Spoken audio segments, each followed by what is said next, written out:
या आधुनिक जगातले औरंगजेब आहेत.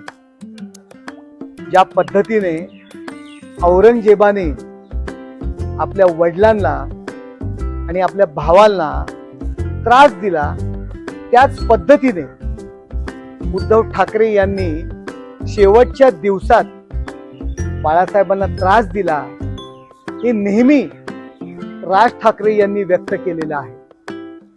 त्यांनी आपल्या वडिलांच्या विचारांची प्रॉपर्टी नाही घेतली, तर त्यांनी आपल्या सख्या भावांना प्रॉपर्टी करता त्रास दिला आणि ते वाद कोर्टापर्यंत गेले. हो, शेवटच्या दिवसांमध्ये त्यांनी बाळासाहेबांच्या विचारांचे जे दुश्मन आहेत त्यांच्याशी हातमिळवणी केली. हो, बाळासाहेबांच्या दुश्मनांच्या हातमिळवणी. बाळासाहेब गेल्यानंतर, म्हणजे गेल्यानंतरही त्यांनी बाळासाहेबांना यातना दिलेल्या आहेत. असे हे उद्धव ठाकरे आधुनिक जगातले औरंगजेब आहेत. हो, आपल्या भावांचा सुद्धा प्रॉपर्टी करता त्यांनी काटा काढला. जे आपल्या भावांचे नाही झाले ते